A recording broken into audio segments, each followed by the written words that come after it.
গোলকগঞ্জৰ কুটি ভামনডাঙাত ৰাইজৰ ভোট বৰ্ষণ গৰাখহনীয়াৰ পথ নিৰ্মাণৰ দাবীত ভোট বৰ্ষণ 59 নং পুলিং ষ্টেচনত এটাও ভোট নকৰিলে ৰাইজে কেন্দ্ৰটোত 787টা ভোটাৰ আছে ধুবুৰীত অসম বংগ সীমান্তৰ গোলকগঞ্জৰ কুটি ভামনডাঙাত ভোট বৰ্ষণেৰে ৰাইজৰ উত্তাল প্ৰতিবাদ নৰত নো ভোট বদৰদি নাজমল গৌবেগ বিধায়ক আব্দুছ বাহন আলী চৰকাৰ মুৰ্দাবাদ ৰাষ্ট্ৰ আমাক লাগিব আদি শ্লোগানেৰে উত্তাল কৰি তোলে উল্লেখ্য আছে কুটি ভামনডাঙা গাঁওখনত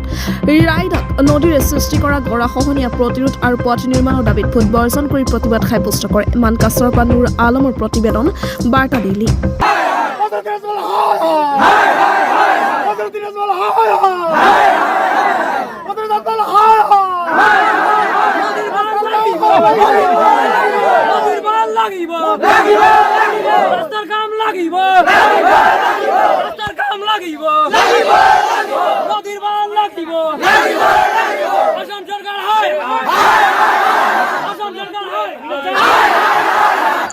আমার সমস্যা প্রধান দুইটাই এক নম্বর আমার রায়ডাক নদীখন যিমান দিনলৈ বান নহয় সিমান দিন আমি ভোট নিদিওঁ আৰু দুই নম্বৰ সমস্যাটো হৈছে আমাৰ এই যি ৰাস্তাটো দি আহিলে আপুনি নিশ্চয় আজি যদি বৰষুণ নহলে হয় আপোনালোকে আহিলে নিজে গম পালে হয় যে ৰাস্তাটো কিমান সুন্দৰ ৰাস্তা আমাৰ ইয়াত কাৰণ আমাৰ ল'ৰা ছোৱালী যদি স্কুল যায় অহাৰ পিছত নিজে ল'ৰা ছোৱালীক নিজে নিচিনা হৈ যায় ইমান ধূলি বালি লাগি থাকে মনে হয় এইটো আমাৰ ল'ৰা ছোৱালী নহয় নেকি এনেকুৱা পৰিস্থিতি আমাৰ এই বাটটোত গতিকে আমাৰ সমস্যা যিমান দিনলৈ সমাধান নহয় সিমান দিনলৈ আমি ভোট নিদিওঁ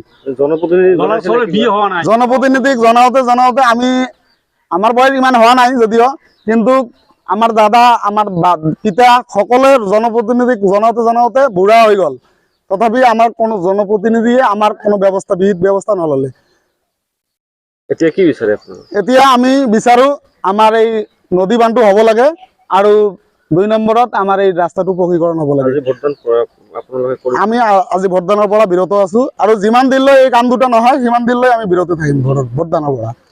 কাৰণ চৰকাৰে আমাক খালি ভোটৰ মেচিন হিচাপে ব্যৱহাৰ কৰি আছে আমি গতিকে মেচিন নহওঁ আমি মানুহ হওঁ আমাক জীয়াই থকাৰ নিশ্চয় অধিকাৰ আছে গতিকে আমাক এই প্ৰধান সমস্যা দুটা সমাধান কৰিব লাগে